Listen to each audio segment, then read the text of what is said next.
Cantonment బోర్డును రాష్ట్ర municipal కార్పొరేషన్లో విలీనం చేయాలనే డిమాండ్తో రిలే నిరాహార దీక్షకు పిలుపునిచ్చారు కంటోన్మెంట్ ఎమ్మెల్యే శ్రీ గణేష్. ఎన్నో ఏళ్లుగా కంటోన్మెంట్ బోర్డుకు ఎన్నికలు నిర్వహించకుండా ప్రజాస్వామ్యాన్ని కూనీ చేస్తున్న బీజేపీ ప్రభుత్వానికి వ్యతిరేకంగా ఈ ఉద్యమం చేపడుతున్నట్టు ఆయన తెలిపారు.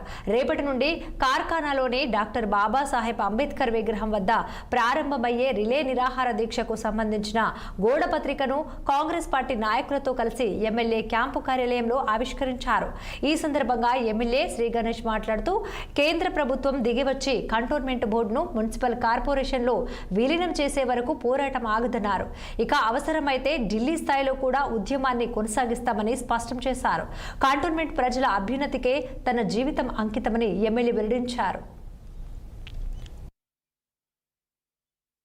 ప్రభుత్వం మళ్ళీ నామినేటెడ్ వ్యవస్థని కంటిన్యూ చేస్తున్నట్టు ఏదైతే నోటిఫికేషన్ ఇస్తున్నారో దాన్ని వ్యతిరేకిస్తూ 2018 నుంచి ఈ కంటోన్మెంట్ విలీనం చేయాలా, కంటోన్మెంట్ బోర్డు నుంచి ఓటు హక్కు తొలగించినప్పటి నుంచి నేను అప్పుడు కూడా నిరాహార దీక్ష చేశాను. ఈ కంటోన్మెంట్ పాలనతోటి ప్రజలకు ఎంత నష్టం అవుతుందో, అదేవిధంగా నేను ఏం బాధ్యత లేనప్పుడు చూసిన విధం వేరుంది. ఈ బాధ్యత వచ్చిన తర్వాత ఈ కంటోన్మెంట్ బోర్డు ఈ స్టేటు ఈ సిస్టమ్ ద్వారా ఎంతో నష్టం జరుగుతుంది. కాబట్టి సిస్టమ్ మేలు జరగాలంటే కంటోన్మెంట్ బోర్డు ని స్టేట్ గవర్నమెంట్ లో విలీనం చేసినప్పుడే కంటోన్మెంట్ కాన్స్టిట్యున్సీ కూడా బాగా డెవలప్మెంట్ అవుతుందని పూర్తిగా అవగాహనతోటి నమ్ముతున్నాను.